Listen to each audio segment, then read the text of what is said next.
Welcome to the ITM Podcast.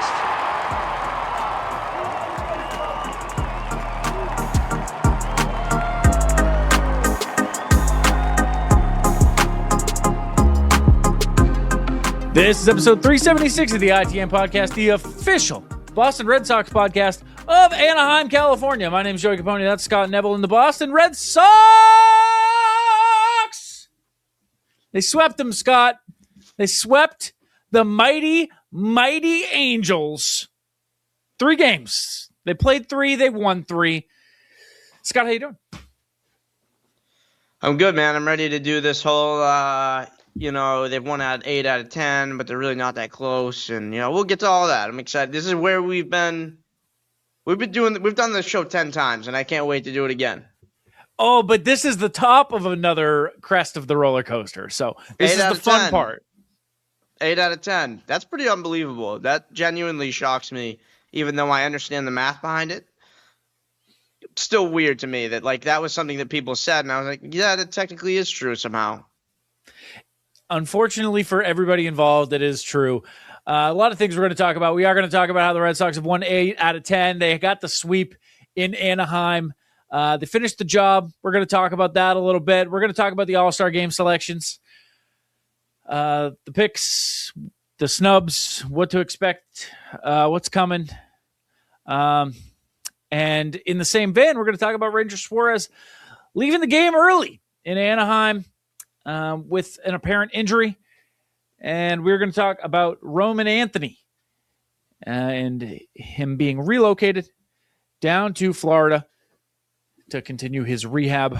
And, of course, we are going to give you a preview of the upcoming series against the Chicago White Sox. Now, Scott, let's start in Anaheim. Like we mentioned, this is the up and down of the roller coasters. We're at the peak. We're at the up. Or I guess it would be like we're at the down, because this is the fun part. That's it's the like fun the part. Woo. Yeah. We got the hands up. Look, ma, no hands. Mm-hmm. Look, ma, our playoff odds are 19.7%. Woo!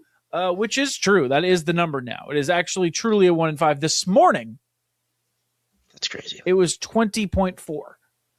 Right now, it is 19.7. I don't know what has changed since 10 a.m. Something has changed. So I actually, there probably was a 1 o'clock game somewhere on a Monday. Would there be? There wouldn't be a getaway day on a game 1 of a series. So yeah. Oh, like a long weekend series. I think there was one. Is that what changed for it? Like a weird, yeah. The Phillies and the Royals are playing right now. Yeah, I think that's the game. I don't know if they do updates mid-game. They probably just do random calculations. They were like, look, if the Royals are going to put a whooping on the Phillies, maybe the Royals are going to go for a real run here, and they're going to put something together. Yeah. The Royals have a lead right now. That totally changes the Red Sox postseason odds here on July 6th.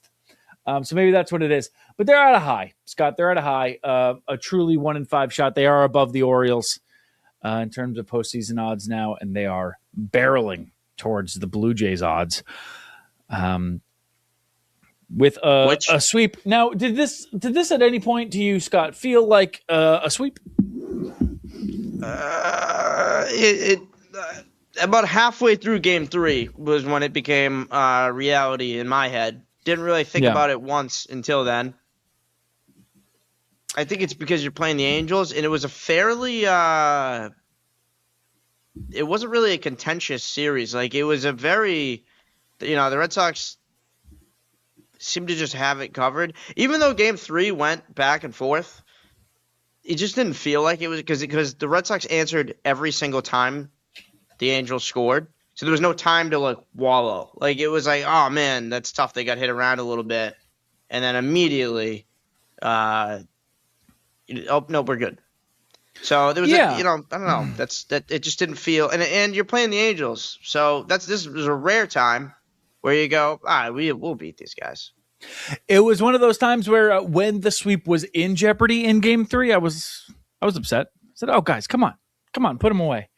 They're not last in the AL, by the way, the Angels. Yeah, check it out. Yeah, I mean, like Justin Slayton struggling in sluggling in game 3. Like that's a bummer because I mean, there's certain guys that you root for differently given the circumstances. And Justin Slayton is definitely one of those guys that you want to see at his best and that you want to see showing that the form of Justin Slayton that we've seen in the past is the Justin Slayton that we're going to see in the future. Seeing him get knocked around and not for the first time in recent weeks, that's a bit of a bummer. So those are the things that stand out to me in those moments where like, okay, like this is pretty locked up. It would be a disaster if like this game got put into jeopardy again. But like from right now, from what we can appreciate, a moment like, Justin Slayton getting knocked around is the thing that's going to stand out to me. Not that I'm saying, that's like the standout moment of a series or anything like that, but just when you get to the end and when you feel like you're in the driver's seat, those are the things you start looking for to kind of like predict going forward. They're rolling. And let me say this, Scott, maybe the first time I've felt like the boys are having a good time. Ooh, yeah, I could see that. I do think there's a little bit of that going on. A little bit of fun. It was the outfield celebration. It was the dancey, jumpy thing that they did, which one too many jumps. One too many. They did. I counted. I went back and watched. They did 5 jumps. It should be 4 jumps. 1, 2, 3, 4, 5. 5 is like, okay, wrap it up. Get over it. Come on. We got to get to the post-game show. Yeah, I have to hear what TC has to say about this stuff, guys. Come on, Jaron, get down. Yeah. Yeah, but it did, for whatever reason, feel like maybe the first time. It is the 8 out of 10 thing. It is the making up as much ground as they have. It's Chapman, ending the series with Chapman standing on the mound, doing his stare down. You just feel like the Sox a little bit, in a good way. You feel like things are kind of falling your way. And I also think the lineup is kind of perfectly positioned where when they score, it's either somebody that you're rooting for because they've had such a bad season, or somebody that probably shouldn't be in the big leagues.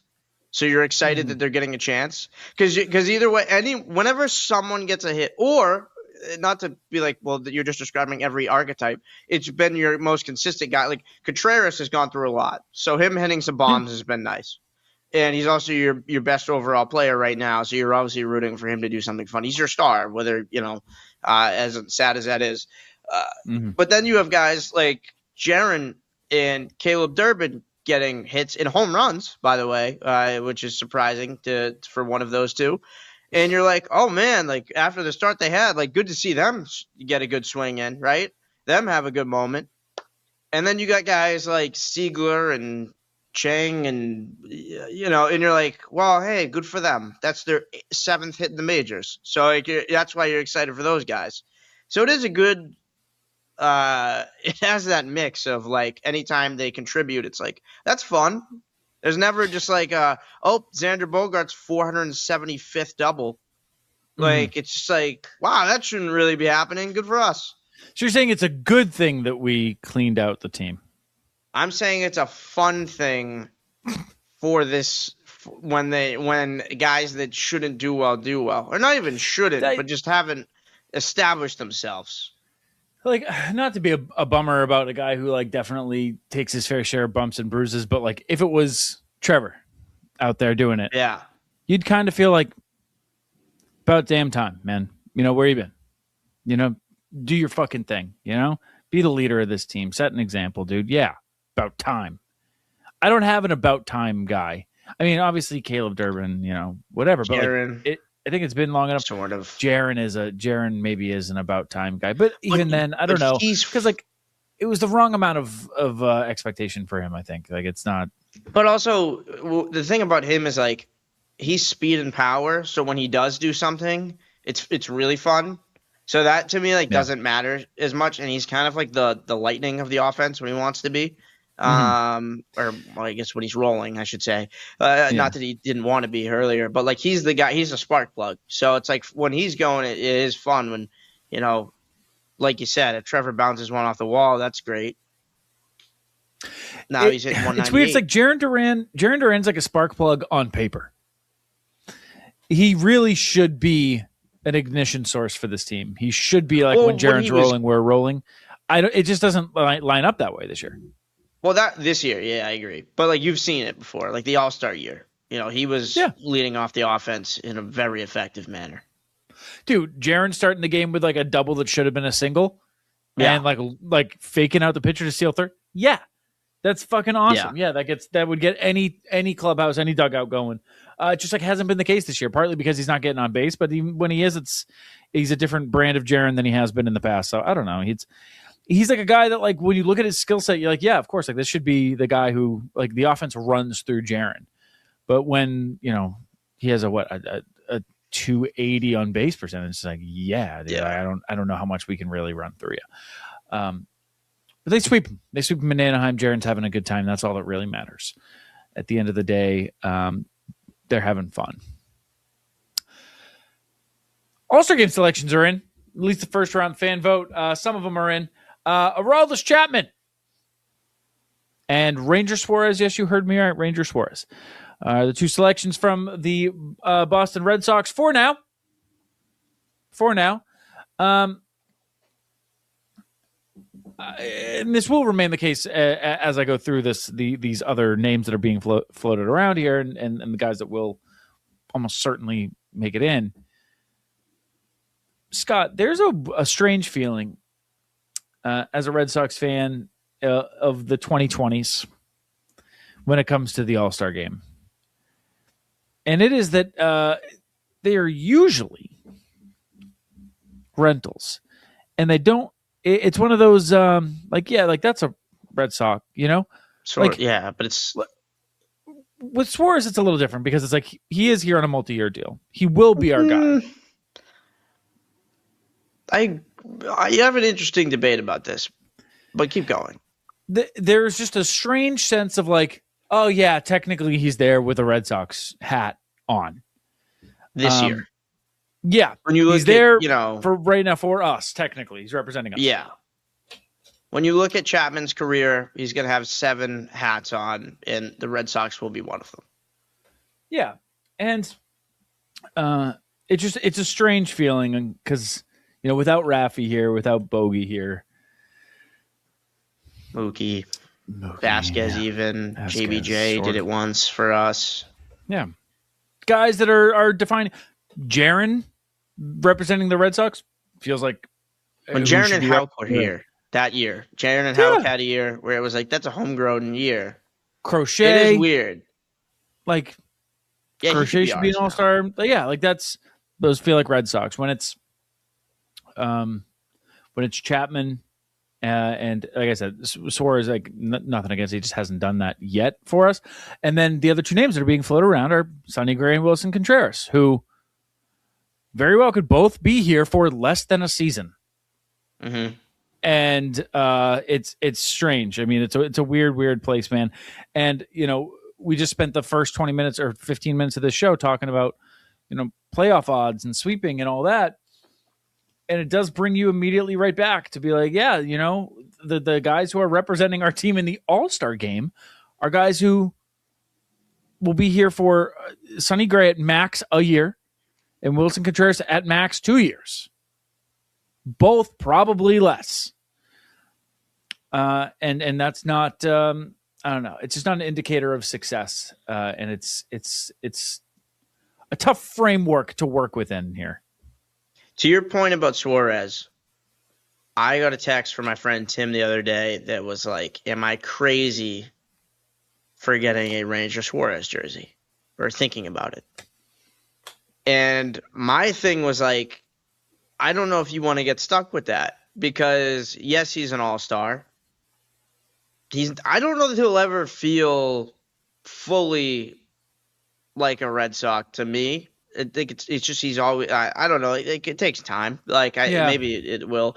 I also wonder kind of how long he's going to be here because a lot of 5-year deals don't end up being 5 years with that team, and you signed a older-ish pitcher for a 5-year deal, and he's already not exactly a velocity champ, which could work in his favor because that means he's winning without it already. So if he goes from 92 to 90, does that really matter?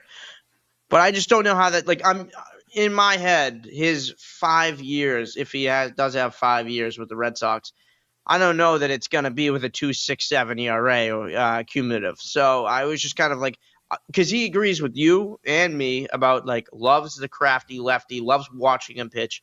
Very fun to watch every 5 days. I completely agree. If it was a 1-season jersey, I'd be all in. I don't know yet though on him. Like I don't know if I don't know if that's the guy I would be buying merch for. Let me say this: there's not too many options when it comes to multi-year deals. Sure. So you got Roman, you got Crochet, and then you got Ranger, Sedan, Bayo. Brian Bayo. Brian Bayo's a good one. Yeah, well, you got Early, you got Tolley. Yeah, it's like guys that have extensions, guys that are here on multi-year. They're here for a while deals. There's just not too many options. Do I like picture year 3? Picture year 3 with Ranger Suarez. Like next year when we're like building the rotation in our head and he's right near the top again. And then a third year where we're like, obviously the rotation starts Crochet Suarez. Then I think like coming into 2028, I would be stunned if he doesn't feel like a sock to you. Because I think like he will be a staple where we're like, oh yeah, Crochet Suarez, obviously. I mean, like 1-2, and then to push back against my point, like Nathan Eovaldi will always be a Red Sox, and he was here for a few years. Now, one of them more meaningful than others, but like, surely, it's very possible. I think the team just needs to compete, and you need to stick around a little bit longer, especially if you're a starter where you play every 5 days. Like, I see Wilson Contreras every day. So, like, he to me is more of a Red Sox than Suarez and Gray, which is stupid. But that's just how just when you're, it's easier to accumulate that, I guess, fan interest when you play every day. Yeah, it totally does. Unless you are the top of the top, unless you're Pedro, unless you're Chris Sale, unless you're Garrett Crochet. If you're a shutdown ace, must see, oh my God, it's Pedro day. Yeah. Yeah, Crochet was a sock in 10 starts, to be fair. Yeah. Honestly, I think it was like 2. I think it was like once he made one at Fenway. Once I saw him in the whites, I was like, I was pretty excited in spring training. It's although remember, he didn't have a good spring training. Gotta remember that. People forget that. Never let him live that down. People didn't want him to live that down. Speaking of not living it down, some strange questioning of the clubhouse about this, about Ranger Suarez getting the nod over Sonny Gray, which I understand. I think that was probably incorrect. Sonny Gray probably should have got in sooner. He will get in. He will. But you think so? Probably guaranteed? Yeah, I think he'll probably replace Suarez now, which is kind of funny. He will probably end up replacing Ranger Suarez now. Yeah. How do you feel about Wilson? It was going to happen either way. Wilson will too. I think because Vladdy's not playing, that gives him a very good shot. But you run into we got to find a first baseman or we got to find a player to put in for the Royals and the whatever. Yeah, actually they got Bobby Witt. They'll be all right. But the Angels or something, one of these bad teams. Zach Neto. Yeah, it comes down to can I random point just throw it in the middle that I meant to say during the sweep in Anaheim segment. Zach Neto, one of my favorite swings in baseball. Watching him take 1 yard, I was like, well, if anybody was going to get to Chappie, I'm actually kind of like, he has such a nice swing. I love it. Who I think same series, Romy Gonzalez to me, that one-handed swing, God, dude, he is one of my favorite players on this team. Yeah, I when I think of Romy, I think of you. Dude, that's funny. Yeah, that makes sense. I'm the biggest Romy guy. Yeah, I see Romy and I'm like, I bet just got stoked right now that like he pulled one down the line and he had a great series. He had a great series. But anyway, people were asking like this kind of strange line of questions of like, you surprised Ranger didn't get in, or are you surprised Sonny didn't get in? Ranger, how do you feel? Weird you out, man, that you got in over him? feel like he should probably get in over you, don't you? Don't you feel that way? I think it's Ranger? kind of weird that the better guy didn't get in. Thoughts? I mean, it's so weird they wanted you there, and not the guy who's better than you. Right, that guy. Isn't that weird to you? It freaked me out, man. That he was like, "Yeah, I don't know. Yeah, he's good. I don't know. Yeah, it's Good too. I'm pretty good too, though." So I thought it was there was a crushing question when they were asking about the injury, and they were like, "You upset that I know last time you really wanted to play in the All-Star game, you talked about it, but you got hurt, and you just did it again. How do you feel about being a two-time All-Star that's never even been close to an All-Star game?" you bummed again? Yeah, like literally that was basically the question. He was just like, "Well, like this season's more important." It's like, yeah, good answer, but Yeah. shouldn't have, it's crazy. Let's talk about it. Not the segment. Let's talk about it. Let's talk about Ranger Suarez getting hurt. And here's the clip. If you guys are not listening on the YouTube or watching on the YouTube, go on over to the YouTube because we're going to watch this one and break it down. This is the clip in which Ranger Suarez came off the mound. It almost looked like it happened somewhere in between the pitch and the reaction to the ground ball. It was almost on the landing.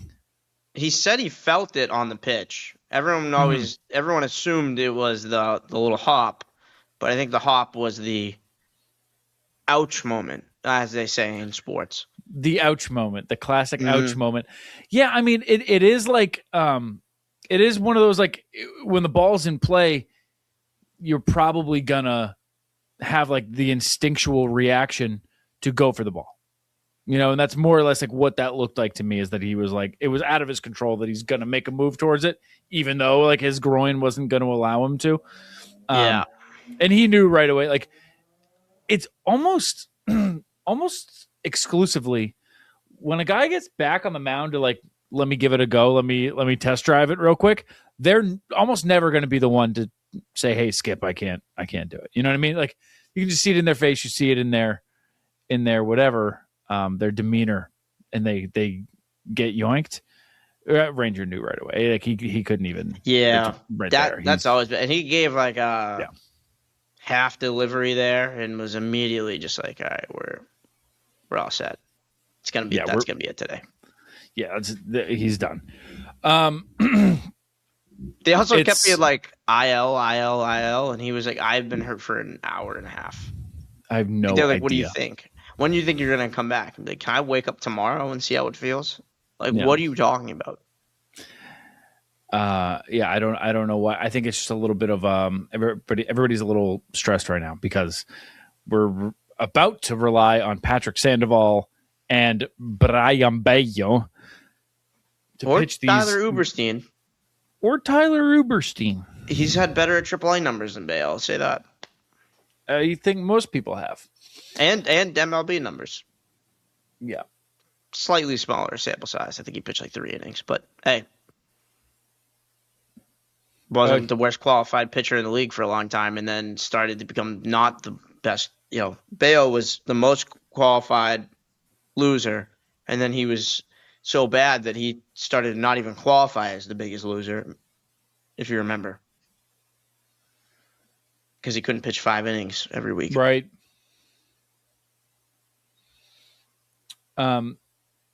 But I think, just to go back to the beginning there, I think that people are asking here because they're afraid.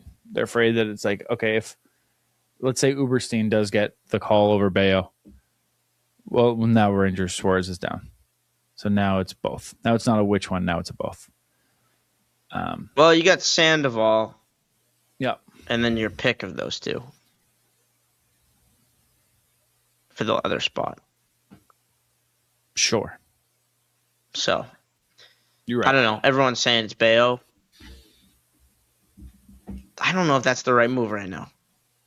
He has the highest ceiling, but they got to fix him, and they haven't fixed him yet because he's still doing terrible in AAA. So, I don't know. Would be interesting if he wasn't the next call up. The fact that Sandoval has surpassed him is pretty notable.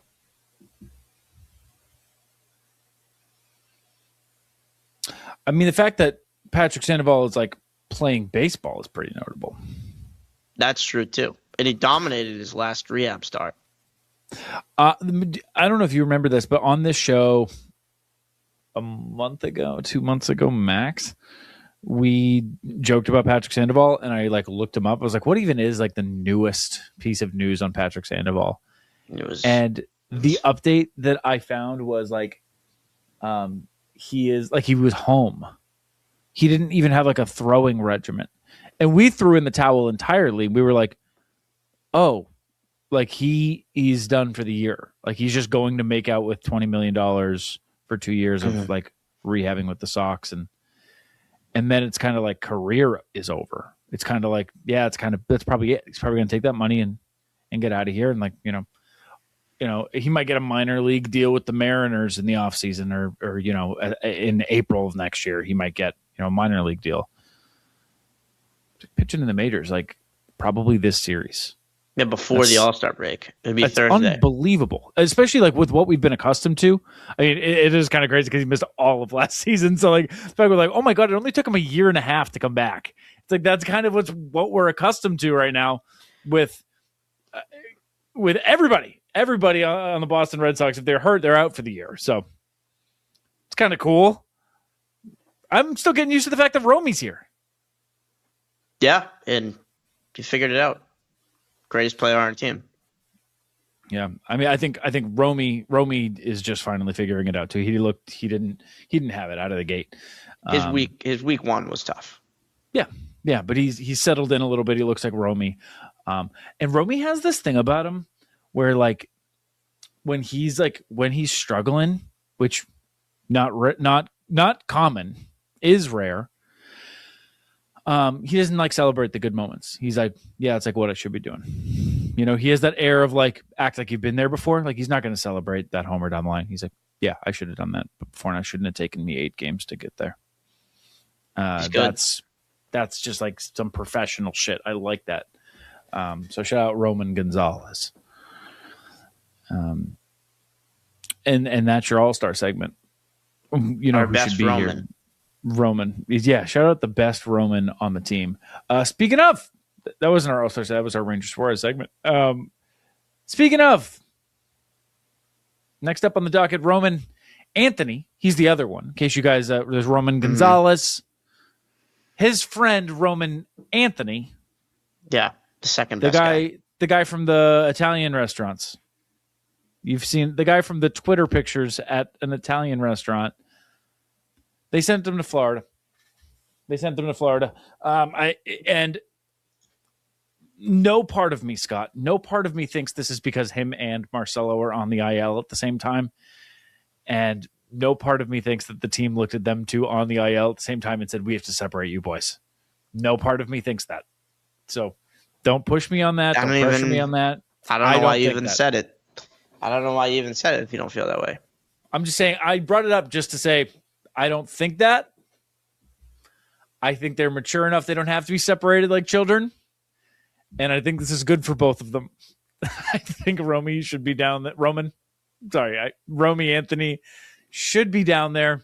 I think this is kind of, there's 2 schools of thought here, Scott, and I want to know which side of the fence you fall on, if at all. Do you see them sending him to Florida as them saying, hey, kid, lock it in. We need you to focus up and get back? Or do you think that's them saying to Roman and to the fans, we don't think you're close? I think it's definitely I don't think you're close. Mm-hmm. I don't think unless you stop listening to if you listen to the radio who don't know anything about baseball and just say stuff, you don't have to listen to Scott Zolak on this matter. I promise you. I don't think he's distracted. I think he's doing what he can. It's just a torn ligament in his hand. It's going to take a while. And I think they're realizing that the strategy might not be, let's put a bat in his hand every day and be like, does that hurt? Yeah. All right. Okay. All right. Let's see what happens tomorrow, I guess. See you tomorrow, same time. Yeah. Seems to be the strategy right now, and it might not be the best. It is kind of funny that there. they're doing that and then also turning around and being like, hey, pussy, why isn't your hand healing? Maybe because there's a bat in my hand every day, you know? Yeah, I don't know. I think this is a good way to get him just like away from the team and like not from a distraction standpoint, just from like let's not act like you can, you're going to wake up today and be activated. Like it's going to be a minute. I mean, but also, I mean, if they think there's an argument to be made that they think it accelerates the timeline, that they're like, all right, well, let's get you down there where you can focus up 100% on it. And we don't need you to be cheerleading in the dugout. Like we need you getting straight. We need you getting right. I guess. I just think with the ligament, like, what can you do? Like, I guess there's rehab to be done. Maybe it's easy, but he doesn't travel with the team. So, like, I don't even know why they would I don't even know what bringing him to Florida does other than, and they're not, I would say reset expectations, but they're not doing that for the fans. Like, I don't know. So, I don't really think it does anything. But they must think they have better training there or something. I think it's messaging to him, to be honest. I think it's, because I fall on the other side of the fence. I think it's them saying, hey, get after it. Because, I mean, they made it clear a while ago. We kind of breezed past this because there's been a million of these incidents. But I believe in my heart, Roman and the team are on totally different pages about this injury. I mean, you look back to the quotes where him and Sam Kennedy kind of said differing things, or Sam Kennedy said, he has a strained ligament. He'll be okay.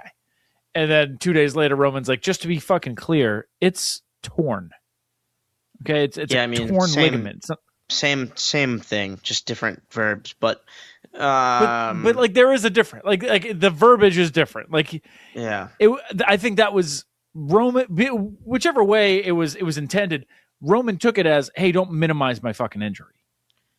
I think they're on. Yeah, I think they're on different enough pages. I think they're on different enough pages where the team could very well be sending him down there to be like, hey, toughen up, get at it. Go do some baseball activities, okay? Now you're in baseball town. You're not in here. You're not. We don't want more pictures of you out at another club, out at another bar, out at another Italian restaurant. What does that do? I think they care. I think they care. I'm not saying I do. I'm saying I think they are like, go to Florida, get right. You're in our system. You get a new training regimen. We want you rehabbing. We don't want you fucking around here anymore. We think we have a shot. We're talking about buying at the deadline. We need you focused up. It's a hand ligament that needs to heal. Like, there's only so much rehab you can do around that. But I'm with you. I don't know. I don't know. I don't know why they would send him there, to be honest. It doesn't really make any sense to me, but I didn't really think of it as a big deal. They move people around all the time. Yeah. It's just, when you look at what Roman's original timeline was, when you look at what the injury was told to us as, it was that he wasn't going to need an IL stint. Yeah. And then it was, it could be 6 weeks. Yeah, but and then it was clearly wrong. Worst case scenario, early August. And now, if you saw Roman Anthony on the field in a month, would you be stunned? I'd be floored. Yeah, I'd be very surprised. I mean, he's at the point now where he's going to have to do rehab games. Yeah. For probably like a week. I think it's been running through my mind for the last week or two. I'd be shocked if I saw him this year. And I agree. And now sending him to Florida really cements that for me, because I think that's them trying to accelerate him, and I think it's going to backfire. I think it's going to be them pushing, and I think it's going to be bad for the relationship with him. Yeah, that's what I'm saying. I think he's going to try to be active. He's going to try to do what they tell him to do, and I think, believe it or not, toughing it through a torn ligament isn't going to go too well. So we'll have to see. But that's my prediction. Speaking of predictions, Scott, your buddy Jeff Passan put out an article this week with a lot of predictions about the deadline, but the Boston Red Sox in particular. Do you want to run us through some of those predictions and what Jeff thinks is going to happen? Yeah. There's, I guess, 5 notable names on this. There's a list of people that could be traded in the top 100. He didn't give like percentages, so he did like likelihood of being traded. And for Chapman, he gave a 90%, which was not surprising. It does kind of tell you where he thinks they are going to be in terms of buying and selling. The other two Red Sox players that were listed with probabilities were interesting to me. For Contreras, he only gave a 40. He gave a 40%, which is, I would have thought it would be not high. That's a little high to me. He said, in summary, he said a lot, but trading Wilson Contreras when he has 2 very reasonable years left on his deal, and when the Red Sox intend to compete in the coming years, gives them pause. The feeling the other teams is anything short of a massive overpay will make Contreras difficult to land. So I like the idea of like, yeah, we'll trade him if you want to give us the package that we got for Crochet, or we gave for Crochet, but not likely. The one that I thought was very odd was Sonny Gray was only given a 25% of being traded, 25% chance. That feels, I would have said it would have been right around, 75, 80. Like, if we're selling, like, that's the number 2. It's Chapman for sure, and then Gray to follow. He said, like with Contreras, there are complications. Gray also has a no-trade clause, and then there's the financial matter. On top of the $10 million or so he'd be owed in salary for his trade from St. Louis to Boston, includes a $10 million buyout on a $30 million mutual option for 2027. Considering mutual options don't get picked up, this is a pricey deadline acquisition, leaving Boston somewhat hamstrung unless it's willing to pay it down a significant portion and convince Gray to accept the deal. So you got to, I guess that makes sense. Like you're basically giving, it's $10 million. I think this might be the big confusion between, like, Lou has been like, it's not $20 million. Stop saying it's $20 million. From a luxury tax standpoint, I think it might be, it's really like he's getting paid $10 million over this season, but then you have to give him $10 million to leave for a contract that you didn't sign and the team before you didn't sign. So it's kind of weird. So I guess that's fair, but I think I would be shocked if they didn't get a deal done if they're 15 games under. The other things I thought were interesting is for fits. We were listed as fits to buy for Jeremy Pena and Matt Chapman. Whoa. Yeah, and he doesn't go into detail on that one. He just puts fits at the bottom. I don't think he's wrong. It's just, it's odd. It's odd because I guess that's not a prediction, right? He's just saying it would be a fit. Yeah, but it's a fit from an expert. Like he wouldn't just. Maybe he is just throwing it out there, but like I think that's definitely based on the fact that one thing that was also mentioned is that Craig is exclusively looking for offense, pretty much, which good choice. Yeah. And, maybe, like Lou had thrown out the idea of I'd still trade for a bat even if we sell, if it could get multiple years of control. And if it's Jeremy Pena, couldn't agree more,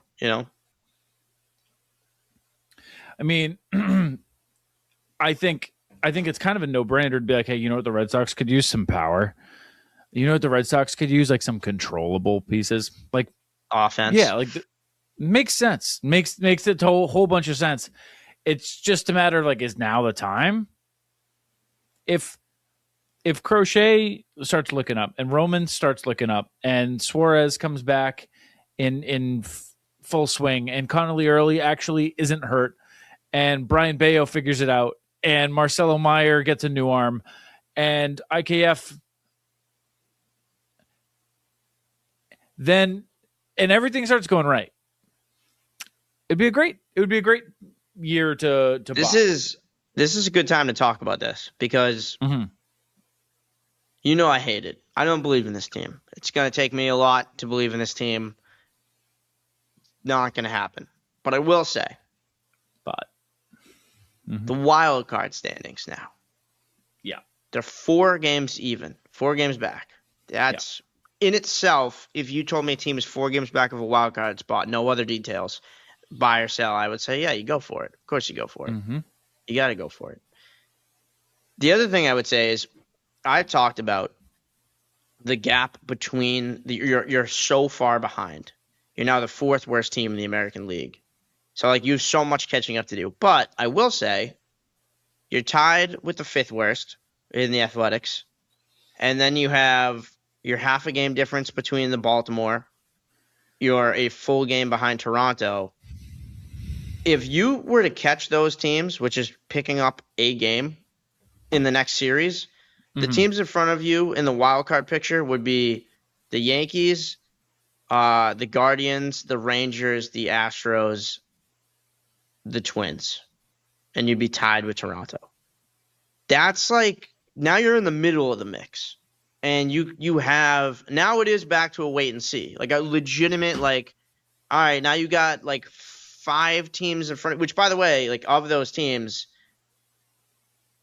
if you make up that ground, the only teams ahead of you that aren't in contention are the Twins, and you're tied with the Blue Jays. Those are the first 2 out of the.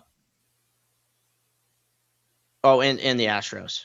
So the Astros, Twins, and Blue Jays would be the 3 teams in front of you, and then the Rangers have a spot at 45 and 45. So you got to climb those teams. That's like, and you're all within 3 games of each other, and you have a month until the deadline. Never mind until the end of the season. I think like the short way to look at it is like get back to 500 right now. If you can get back to 500 right now in the next 15 games, if you make up 8 games, like, yeah, that'd be sick. I mean, right now, that's where your eyes need to be. If you actually think 45 gets you a playoff spot right now. Yeah. So do that. If you can do that, we have a conversation. If you can't do that, there's no reality where like they're 7 games under 500, but because they're 3 or 4 games out, they push. Like, you're not going to take that bet and hope that maybe they get close enough to 500 to sneak in, because that's relying on everybody to stay there. Like, none of those teams get hot. None of them. Like, you don't need, only 3 out of 5 of them or 3 out of 7 that are out to get hot. One of them gets hot, you're fucked. So, I don't know. The focus should not be on like getting over them. It should be on like having a winning record. Now that you're looking at it too, Early's out with an arm problem, and Suarez is going to be down for some period of time, seemingly. That's the strength of your roster. You lose those 2 pieces. Now you're relying on Patrick Sandoval and Brian Bayo to help make this leap. And the only thing you got back, by the way, is Romy Gonzalez, who I love. But I'm not sure it equates to those 2 subtractions. And you're not close to getting Roman. They shipped Roman off. You'll never see him again. Garrett Crochet, I don't even know if he knows how to throw a baseball anymore. Like the other concerning thing that people aren't talking about is like, even when it's felt good, he's just been like, well, I felt some fatigue from last season. I think that might have been it. My mechanics don't feel right. Like he's not even saying he's going to be good when he comes back. So you got nothing. You got no reinforcements coming. You just lost 2 big pieces. And now you got to climb pretty far. But you've won 8 of the last 10. So let's just keep it rolling and see what happens. This iteration of the Red Sox that we saw today, not today, in the past 10 games. Example. Only really, day. it's like the only time they haven't played. Yeah. In the past 10 games. This version of the Red Sox, if they play like this through July, we have a conversation. But here's the thing. It's always around this time of year. It's always the June Sox. The June Sox showed up a little late this year. But if it's just a hot month where like it started 2 weeks late and it runs 2 weeks late, and like, by the middle of July, they're back to doing their thing, that's not going to be enough. It's not going to be good enough. You can't rely on the American League to stay ass all year, because that's just like not the way baseball works. So the conversations that we're having in late August will not resemble the conversations that we are having in early July. It just won't.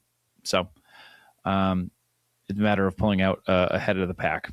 So you're on a good pace. On a good pace right now. Needs to be consistent. 3 games coming up. Oh, okay, folks. 3 games coming up at Chicago? At Chicago. At What? Guaranteed rate field? close, bro. Rate Field. Is it? It is now. It is Rate Field, which When did they lose the guaranteed? When they lost their guarantee? Did their insurance run out or something? It's no longer guaranteed. It's no longer guaranteed.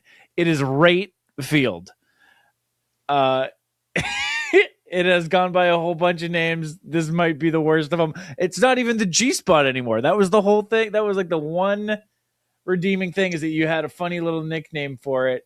December 18th, 2024. Mm-hmm. Just rate. I mean, does anybody call it Rate Field? Let's go to Rate Field. Here's my thing. Yeah. From a marketing standpoint, if you're paying a lot of money for them to name the stadium after you, you can't look up Rate brand and get what you're looking for. Like that Here, let doesn't me just Google help them. Rate. Rate. The first thing that comes up is ratemyprofessors.com. Can guaranteed rate lose their deal with the White Sox? Because if they kept it, no, they still have it. They just change it on purpose. It defeats the entire purpose of the marketing. It's awful. I don't get it at all. You know who would have done a better job with this is Rate My Professors. If it was ratemyprofessors.com field. Mm-hmm. I would like that. Short and punchy. Yeah. What's the really long one? Is it in the NBA? There's crypto.com arena, but there's another one that has a .com in it that I've always thought is funny. It's not the Smoothie King arena, although that one is great. I didn't know that existed. Yeah, Smoothie King is a basketball team. I want to say OKC. That's an awesome name. No, Smoothie King is New Orleans, I think. I think it's New Orleans. But yeah, there's a few great ones out there. Rate Field, truly the worst name in baseball. They're going to play 3 games there, folks. It's going to be Peyton Tolley versus Noah Schultz. Noah Schultz has a 5.86 ERA. Woo! But he's super tall, though. He is super tall. He's 6'10". He is listed at 6'10". And he is bad at everything. One thing you will not see from him is any chase. Nobody believes his bullshit outside the zone. Okay. Does not happen. His breaking stuff does not look good. It does not look tempting, and it is honestly really easy to spot. He has a really he's tipping them. He's been tipping them all year. He has like a different arm slot for these. So you at home will be able to tell after a couple of innings where Noah Schultz is throwing his big dumb hooking sweeper into the dirt. He ranks in the 5th bad liar. Noah Schultz, Honest Noah, they call him. 5th percentile in walk rate. So he will be doing a lot of those. And 9th percentile in barrel percentage. Dude gets beat up. Game 2 is going to be Jake Bennett versus Davis Martin. Guy who somehow has 2 first names and 2 last names. So check that out. That's kind of fun. How is he at baseball? Martin, how is he at baseball? Here's the thing. He's got a 3.08 ERA. That doesn't tell the whole story about him, though. Tell me. He's got a great changeup. He's got a great changeup. That's what you're going to want to look out for more than anything. This year, batters are hitting 186 against his changeup. It's his primary put-away pitch. And I'm getting a phone call that I have to decline. Jeez Louise. That threw off my brain really hard. Sorry. He is responsible for the hardest hit ball in baseball this year. Wow. Yep, 117.2 miles per hour. Not gonna have to worry about that against the Red Sox. No one on the team can do that. No, nobody's going to hit the ball all too hard. His hard hit percentage he's in the 12th percentile. Average exit velo in the 23rd percentile. So he does get hit hard when he gets hit. But that's kind of the whole story of him. He's pretty average beyond that. Great changeup, but gets hit hard on everything else that he throws. Third game 3 is at 2:10. I hate Central Time Zone. 2:10 p.m. Eat my butt. It is going to be TBD, which means Patrick Sandoval versus Anthony.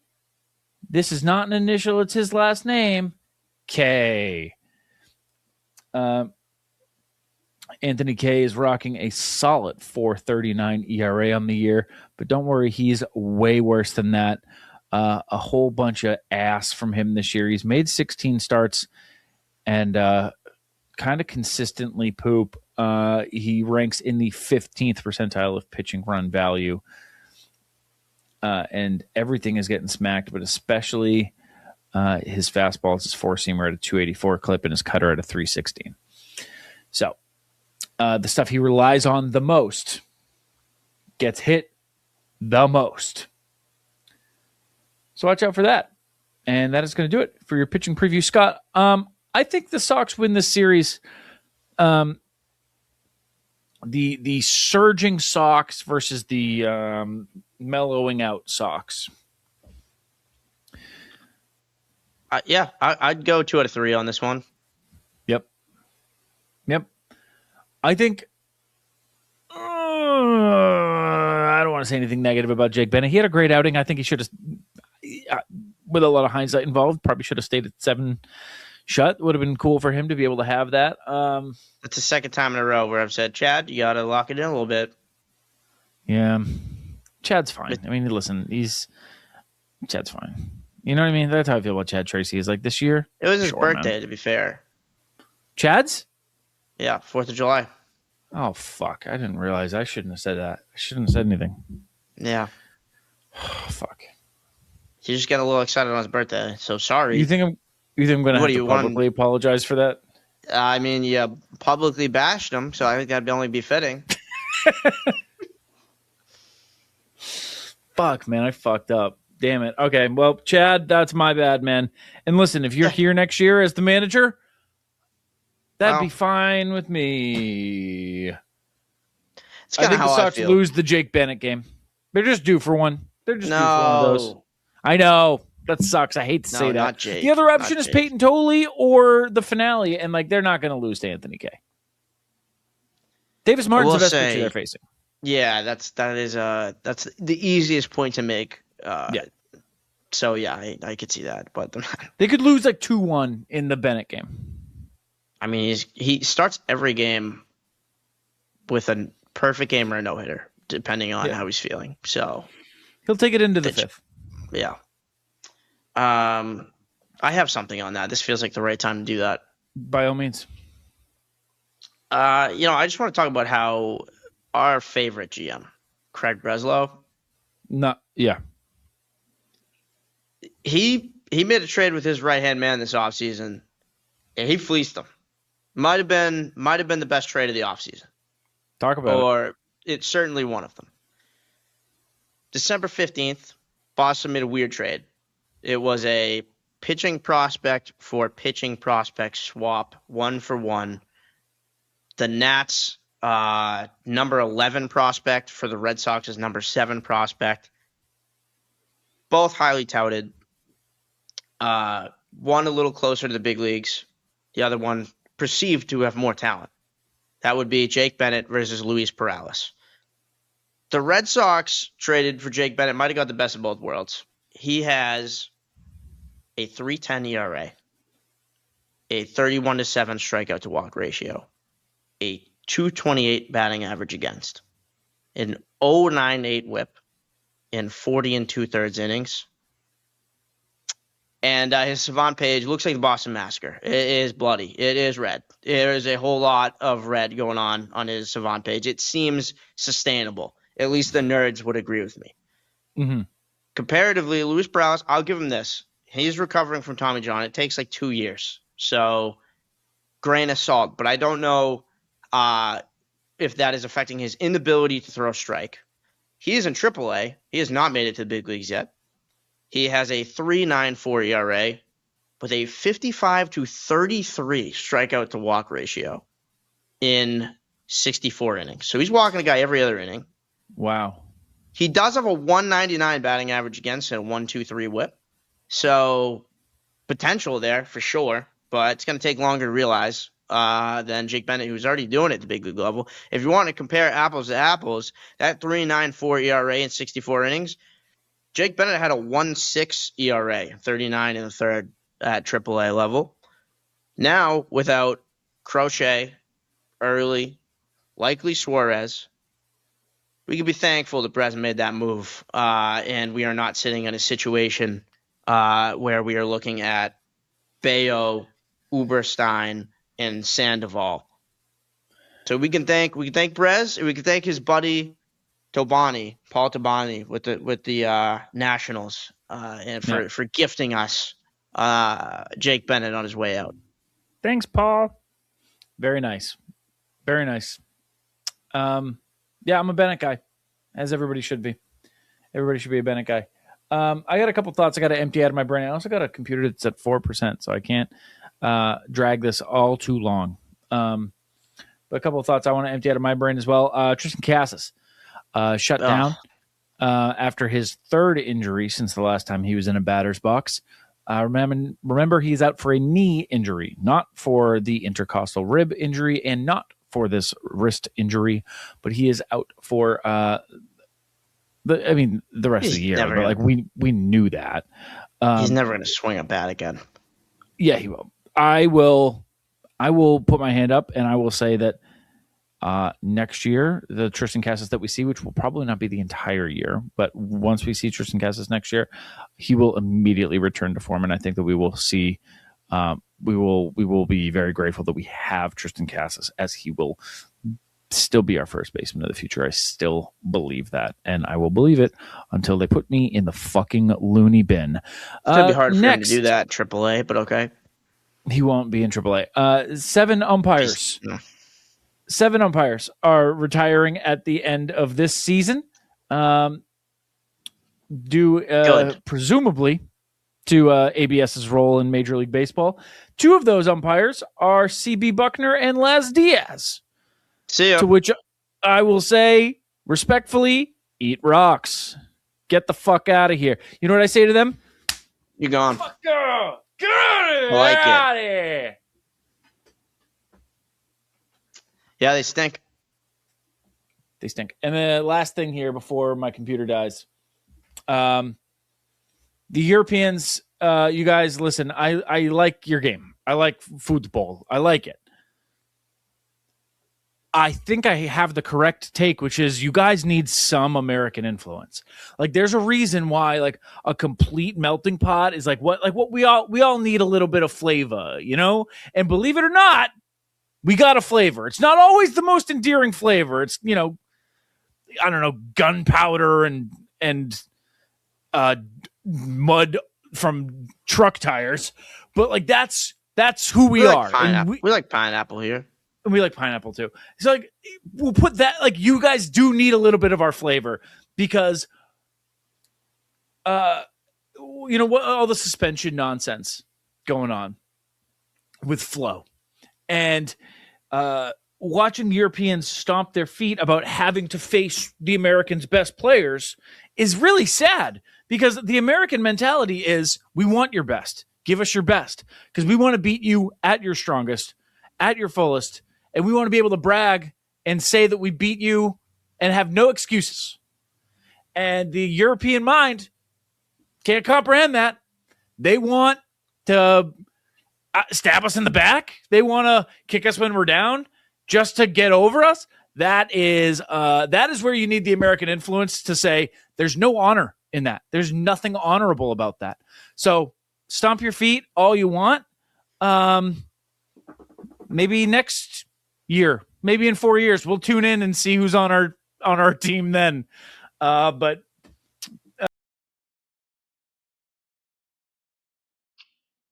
you want to wrap up the show? Hey, Joey, I'm just doing ITM right now. You're live. Do you got any? You're talking about soccer or something? Do you want to maybe close out the show? You can follow us on the socials at ITM_pod. You can follow me at Joey Copponi. You can follow him at Scott Neville 46, just like the percent my battery was at when I started this fucking episode. And we will see you guys after this 3-game set against the Chicago White Sox. Go Red Sox, kid.